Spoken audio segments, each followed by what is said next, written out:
Hanah Godefa was born in Canada. Since the age of 7, Hanah has cultivated a desire for giving and founded a project, Pencils Mountain. That's what she called it, the Pencil Mountains, which has since delivered close to 500,000 pencils to thousands of children in rural Ethiopia.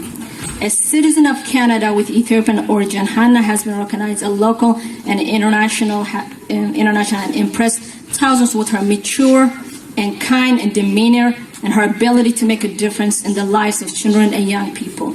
Her main message is, here it is, education is the key to success. I truly believe that. I truly believe it. It is. Become a UNICEF National Ambassador to Ethiopia. So it is such a pleasure, it's my honor and privilege to introduce to you Hanah Godefa to the stage, please.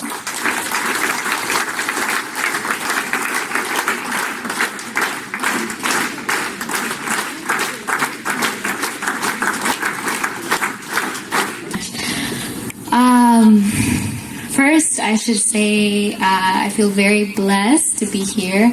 I was just saying to my dad when we were sitting down that it's so wonderful to come here to be welcomed in Atlanta, but even more to see such a strong community that supports one another. That makes me very, very proud of our communities and of our culture.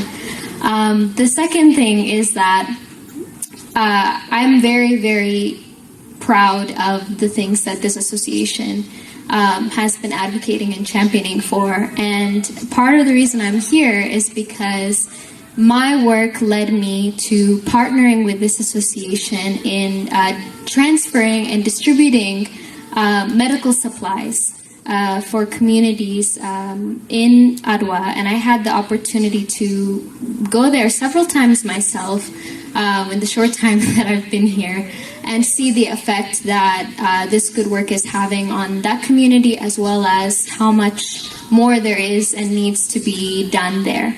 I remember being at the main hospital in Adwa and seeing so many issues and so much disparity in the way that patients and people in the community were being treated there, as opposed to the opportunities and access that people have here. And I couldn't understand why so many young women my age were going into a C-section or had complications with pregnancy and didn't have proper access to the equipment that they needed in order to deliver the child safely. And that not just broke my heart, but it motivated me to partner with associations like this to rectify and reconcile that issue, so that we see less of that in Ethiopia. Something that came up when I was going to speak to the youth here today, a little bit about, share a little bit about what it is that I'm doing through my foundation in Ethiopia. I talked a little bit about education, about economic empowerment, about child protection and protecting young women and girls from child marriage and female circumcision. The question came up about what motivates you to give, or why do you do this? What incites you to kind of help communities that are so far from you? And that's a question that has come up many times. It's not the first time today that it happened, but I think about that question a lot, constantly. And I'm sure a lot of you think about it too, because this is a very charitable community. And I thought about answering it, in a way that talks about how lucky I am, how blessed I am to have two parents who are incredibly humble and have a spirit of giving and lead by example for me. Another reason I'm motivated to give is because I'm constantly interacting and working with young women and girls in Ethiopia who just inspire me beyond belief, and I want to do everything in my power to help provide opportunities the same opportunities that I've been given to them. But at the end of the day, the simplest answer, and probably the most difficult one for me to give, is that when I am sitting down in Afar at the very end of a long day with a young woman who is not much younger than me, and I see the pain and suffering that she's experienced because of the lack of opportunities in her life, though we are not dissimilar by any means, we are the same. It's just that I've been, very privileged to be born in a different country, in a different community, given access to education and healthcare, and I have 2 parents that love me. I look at her and I see myself. And I think, how is it that I can't do whatever I can in my power to help reverse that? So, what I'm saying to you is, you have so many opportunities to use what you can to work within your margin to help the people that are not dissimilar to you. Those people are us. It's just a matter of chance, a matter of a blessing, I don't know, that we've been given opportunity.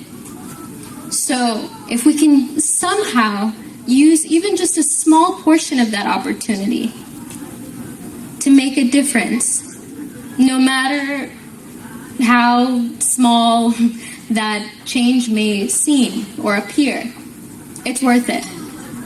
And the work that this association is doing and many organizations within the diaspora are doing is more than just a minimal difference. It's marginal.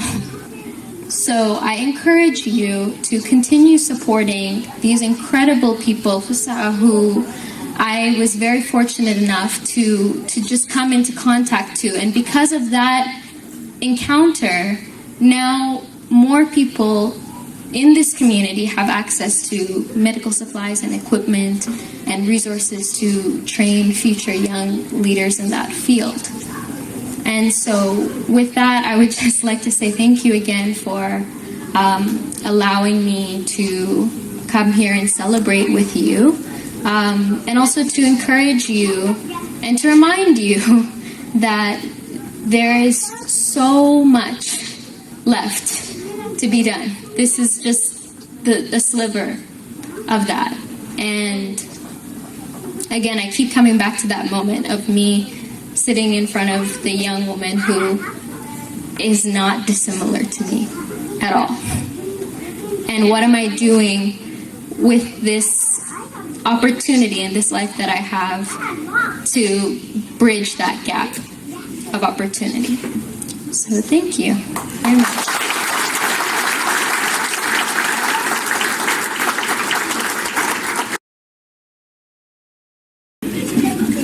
يغني اللي نحن دمسيخو أنا كاليفورنيا يمسي سان هوزي ولد باي بحال مالتي أنا تحقاسي كجلس سمعتي كجلس مسي أوزيك عن هنا غودفا بور زفلت زري مالتيو زي مسرعه ناي دكتور صقايون تحقاسي وسني ولن هذا عن نعدوان كبابيان نهنا زي هاب إلهم عدل زهاوني خبرتي هابلي نخلخم هانا حفتنا يونيسيف جودويل أمباسادر نعنا تمثالية ممهرنا نخي نقشتي ولا انتقلكي زلنا خرعات نقلزنا زوز حاو خدمة يغنيلنا تقبلنا بخبر.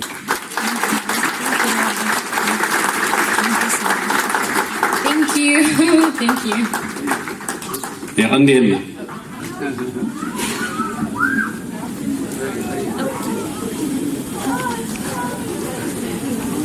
Okay. Thank you, Hanah. Thank you. What an incredible young lady. Thank you.